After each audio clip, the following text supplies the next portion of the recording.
Stefan Kakowski from the New South Wales Nurses Association met with concerned nurses in Newcastle. Shortly before the meeting, he spoke with the head of the Hunter Area Health Service, Dr. Owen James.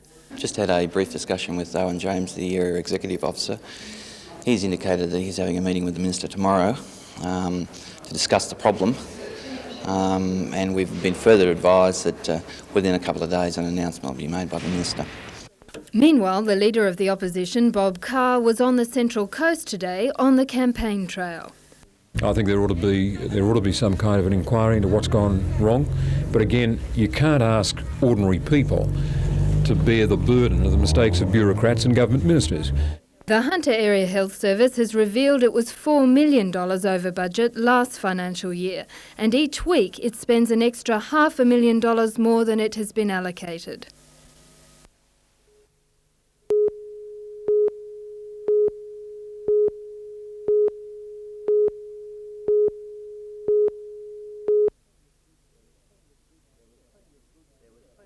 There was plenty of good cheer about at South today as Lord Mayor John McNaughton did the honours at the official reopening ceremony.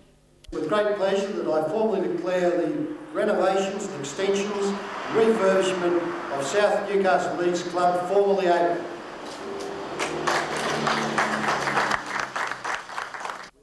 The fickle wheel of fortune has finally completed a full circle. Severely damaged by the earthquake, the club is now completely refurbished and looking better than ever. We had grave doubts that we'd ever get back on our feet, but with the foresight of the Board of Directors and the help of the insurance company, of course, everything's now what we think is a first-class venue for our members to bring their guests. The $1.4 million facelift includes a state-of-the-art soundproofing system, which should quieten complaints from neighbours who claim they were often kept awake by the club's late-night activities. All windows in the club have been bricked in, either by brick themselves or by glass bricks, to make sure that no noise is emanated from the club which may disturb the neighbours.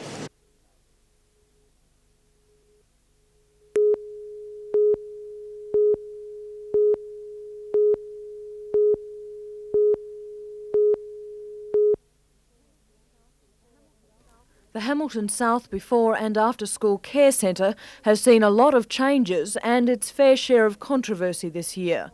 Parents were told to move the centre out of this demountable classroom so the Department of Education could take it to another school in flood-affected parts of the state. That left the Hamilton South group with nowhere to go, and the committee that runs the centre protested. The Newcastle Trades Hall Council imposed a green ban on the building to stop it being moved, while parents tried to find a suitable alternative. Today, this relocatable home stands on the site, thanks to a $36,000 interest-free loan from the Lord Mayor's Earthquake Relief Fund. But the loan did come under fire. That is where we did come under some criticism, but that's been totally justified because the money is coming back in to the scheme to go out to other people. The Education Department also came to the party, granting the federally funded centre written permission to use the site indefinitely.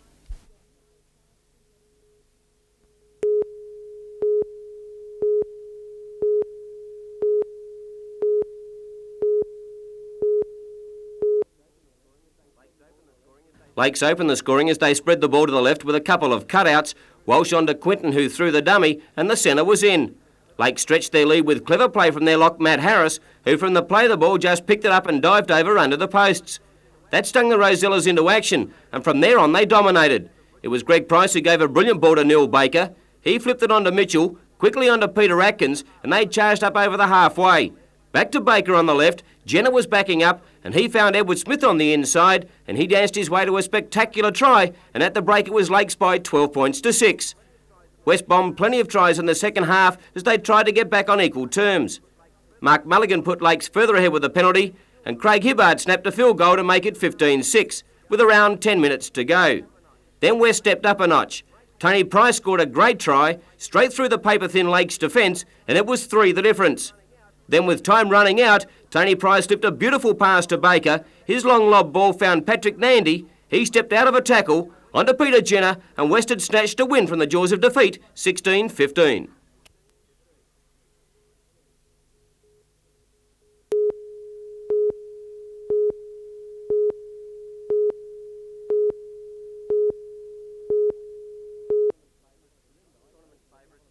Tournament favourites Corindai, boasting a couple of Australian representatives, proved too strong for Maxville in the semi-final, but it wasn't before the Coasters had put up a tremendous fight. In the end, it was Corindai who triumphed 13-12 in one of the best matches seen for ages. However, that was upstaged by the second semi-final between Maitland and Barradoo. At the end of the third chukker, Maitland held a commanding 9-5 lead and looked set to once again appear in the final of the Kirkwood Cup. Back came Barradoo in one of the biggest fightbacks ever staged. Barradoo scored 9 straight goals to shut Maitland out. The final score, Barradoo 14, Maitland 9. At Awabba, the first round of the New South Wales Motocross Championships got underway, with day one pitting hopefuls against the experienced riders in a test of nerve and courage. The Lake Macquarie circuit is a tough challenge for all riders, and the winner of the title will have certainly earned his trophy. The Open Championship chasers take to the dirt tomorrow.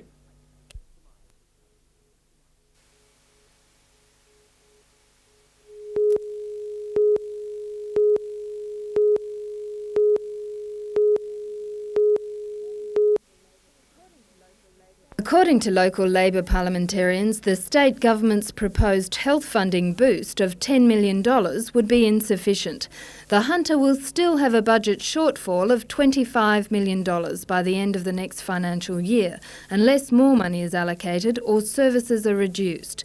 The head of the Hunter Area Health Service, Dr. Owen James, and members of the board are meeting with the Health Services Minister now to discuss the matter. A result is not expected until late this evening. Concern has intensified since the announcement by Dr. James that 3 hospitals in the Hunter may have to be closed and 500 jobs could be axed. Rallies were held over the weekend to protest at the possible closure of the Wallsend and Curry hospitals. A meeting will be held outside the Newcastle City Hall tomorrow night, when the Premier, Mr Greiner, will be the keynote speaker at the Hunter Valley Research Foundation dinner. Jane Anderson, NBN News.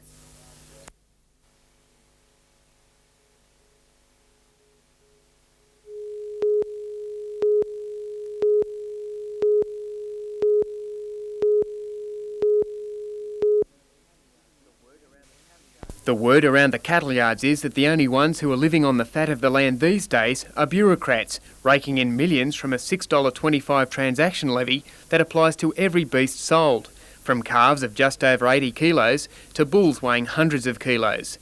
It's hurting graziers who were forced to sell their young cattle during the recent drought because they couldn't afford to feed them.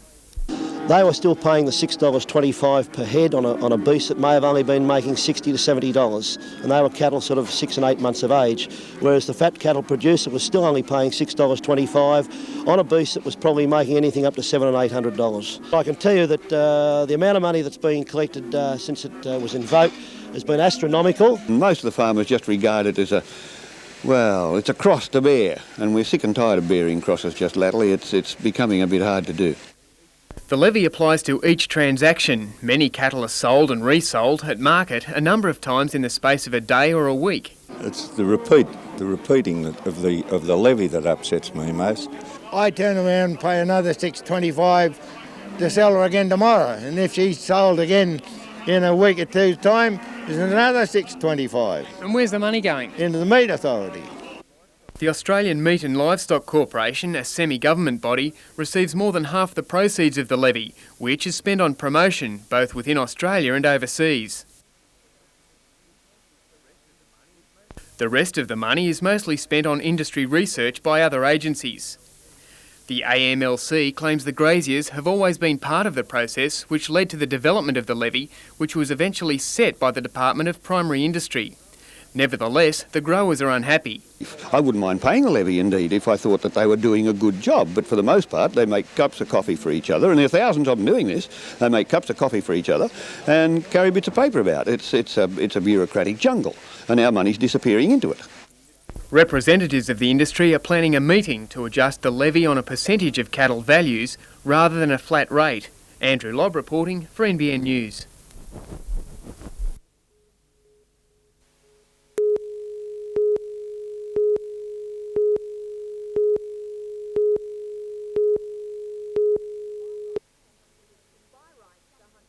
By rights, the Hunter region should have some of Australia's most helpful and professional retail workers. It's the only place where a specific training course is offered. The course is called the TRACK program and is designed for school leavers wanting to get into the retail industry. The TRACK Skills Challenge, on the other hand, tests the competency of those already in the workforce. 90 competitors from retail outlets throughout the region are at Charlestown Square and Garden City, being tested on all aspects of retailing, from finance and clerical to customer service. They work day after day and they don't get much feedback. So it's saying, look, these are your strengths and weaknesses, and also saying to the general public, hey, there's lots of skills behind a good customer service worker. Most of the testing is carried out in participating shops, with mystery judges posing as difficult customers. It's all about courtesy and customer satisfaction. There we go, thank you very much. And those as well. Thank you. The TRACK program is funded by the Lend-Lease Foundation. Chairman Dick Dusseldorp believes the training course will soon be implemented throughout Australia. But the time will come that it'll be an ordinary part from the whole school and education training system.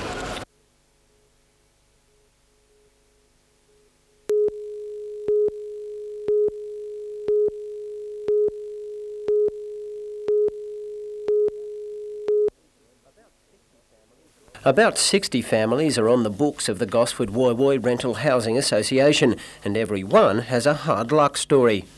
We're living elsewhere in a caravan with no electricity, no water conditions or anything. The association helps those who simply can't afford market rents. It means invalid pensioners like Colin and Troping Kokonos can live in a decent house for just $60 a week.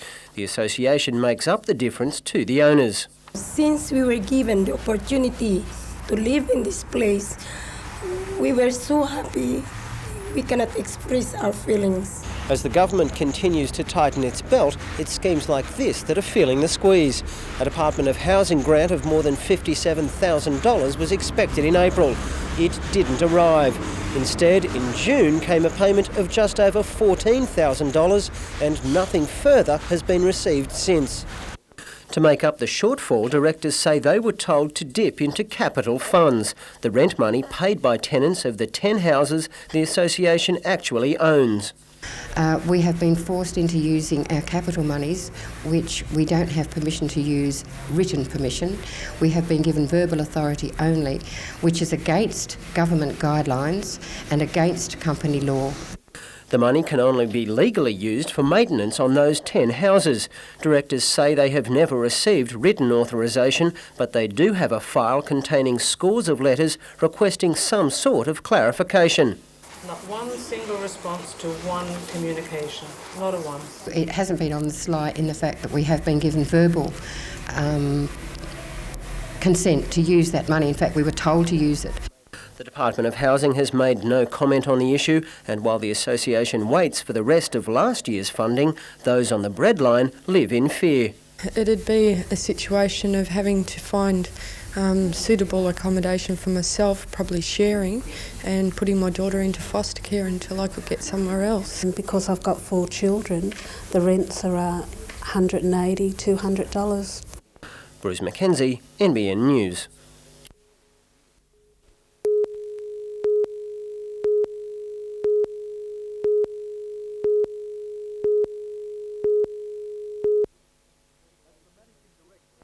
As the managing director of the corporation that has given Carrington Slipways a second commercial life, Dr Don Williams was welcomed with open arms today by Newcastle's industry and union leaders.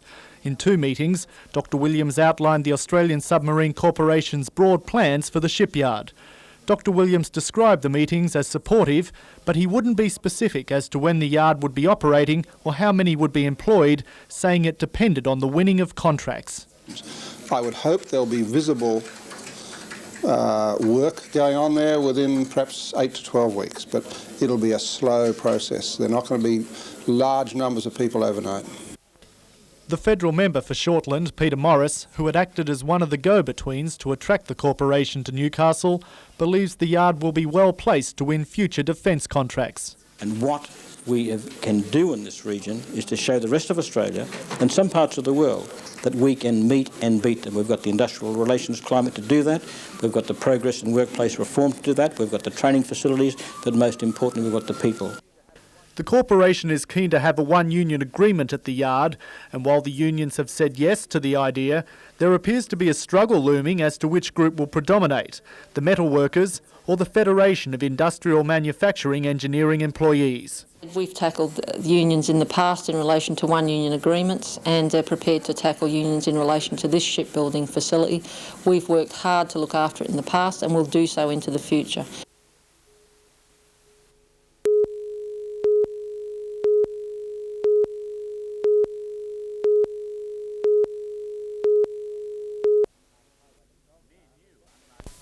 The near-new unmarked highway patrol car had just left Wallsend Police Station when, according to the constable driving, the brake pedal went to the floor at the intersection of Cowper Street and Newcastle Road. The Holden went through a give-way sign, slammed into a semi-trailer and was sent spinning back onto the grass verge. The driver was alone in the car. He suffered a minor injury to his ankle, but police recognised that had there been a passenger, the result could have been more serious. Vehicle inspectors have now been called in from Sydney to carry out a full examination of the braking system of the patrol car, which had only 300 kilometres on the speedometer. Police have attached no blame to the truck driver.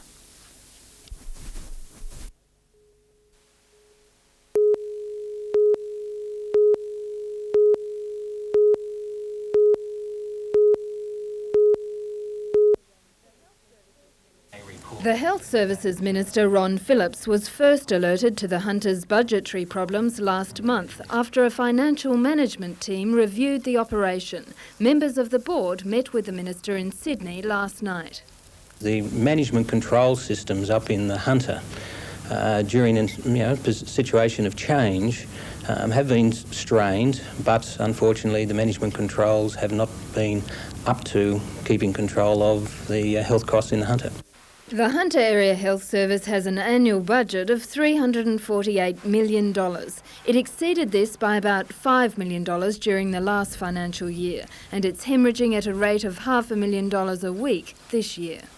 If there is a blame, it is to be put on me. The responsibility I'll carry. Now, we were doing a thing last year which no one's ever done before. Get over an earthquake and commission a hospital. The minister would not be drawn on whether a hospital in the Hunter will be closed. I've taken a position to date to ensure that the Hunter Board and the Hunter Management have every opportunity to explore all options as to how to bring the cost hemorrhaging that's happening up there under control, and I'm waiting on a report from them. The board has been given until midday on Friday to come up with a rescue package.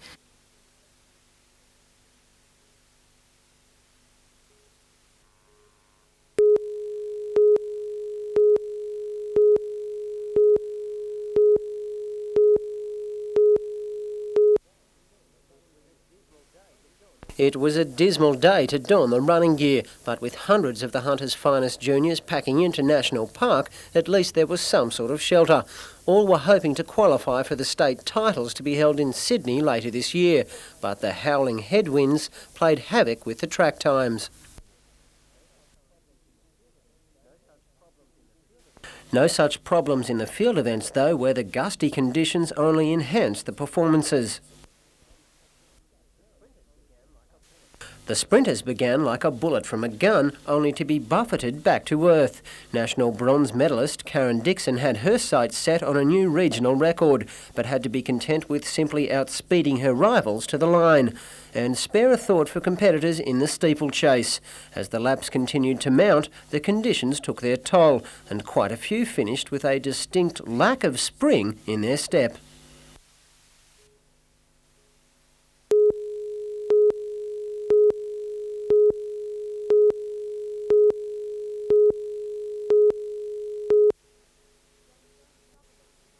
Dame Joan Sutherland retired from the World's Opera Theatres earlier this year. Although she will not be singing tonight, Dame Joan hasn't disappointed her many fans, including the Lady Mayoress Margaret McNaughton. I can't believe it. It's like a dream come true. I've followed her since 1949 when she was in the Mobile Quest all those years ago, and I've followed her career. I'm one of her devoted fans, and I just absolutely thrilled to bits to be here. Civic leaders officially welcomed Dame Joan to the city. She was asked to sign the visitors' book and pose for a quick photo with the Lord Mayor. Shirley Littell was among those to meet Dame Joan again. 40 years ago, she began her singing career with the Great Lady of the Opera, and in one memorable performance, she was the lead soprano, while Dame Joan was in the choir. But Shirley, who now lives at Waratah, says she has no regrets. I'm very excited today to see Joan again.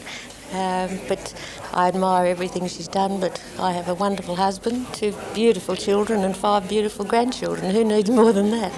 Tonight's concert is to raise money for the refurbishment of the Civic Theatre, with Dame Joan officially launching the public appeal for funds. Her husband, conductor Richard Bonning, will direct the Hunter Orchestra, which will accompany singers Jennifer McGregor, Irene Waugh, John Pringle and Sergei Gilding. I think the very idea of trying to save one of these wonderful old theatres, after all in Sydney they've pulled down so many of them that there's no really large venue for any of the big shows. I think it's great that they try and save the theatre. And while Dame Joan may have officially retired from the limelight, her busy schedule has not been lightened. Well, I don't know how I ever found time to work.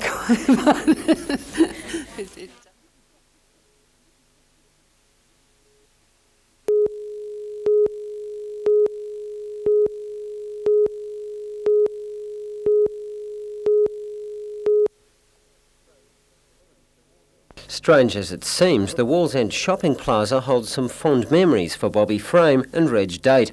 When they were in their prime, the site was their home ground, and Wallsend was a force to be reckoned with in the soccer world. Some of those sides, they had as many as, 7 New South Wales players in them, and probably 4 or 5 that played with Australia. So they were good sides. But the club struck financial trouble in the mid-80s and was forced to sell its oval and its licensed premises. It hasn't had a home ground since. I think it's disgraceful to think that a club like Wallsend has got to go to Adamstown and Austral and them places to exist. The last 5 years in the club's history reads like a soap opera. Plenty of pipe dreams, but no reality. While the team struggles in the second division, its administration has fallen apart. There hasn't been any board meetings in the last, since August 87 when they had their last AGM. There's been no board meetings, there's been no committee elected. How can a club operate? Angered by the apparent lack of progress made by the club's current management, ex-members and long-time supporters have begun circulating a petition calling for the appointment of an independent administrator. They'll present that petition to the New South Wales Licensing Court early next month. Bruce Mackenzie, NBN News.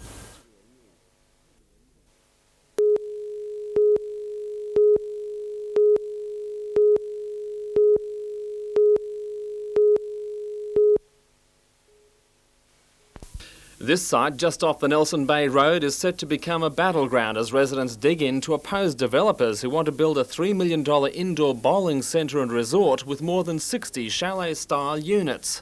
It's totally out of character with their already existing development, and the area, as anyone can see, is a wetlands. Project Marketing Manager Richard Connors says the resort will provide an ideal all-weather bowling venue for one of the fastest-growing sports in Australia. He says the location is ideal. We see it as a low noise type of development, one that will cause very little disruption to the area. The neighbouring residents say the site is already subject to flooding and any large development on adjoining land would worsen the problem. They also believe the lack of a sewerage system in the area poses enormous risks for the water table and local environment as hundreds of guests move into the resort. Port Stephens Shire Council is also reportedly concerned by that aspect, but Mr Connors says the resort will be clean. We intend to install domestic wastewater systems that have already been approved for the area. In fact, there is a development at Toonoobul Bay that uses a similar type of system. Plans are on display at Port Stephens Council for public comment until Monday. Residents have gathered a petition opposing the development, which they say will destroy forever their peaceful rural lifestyle.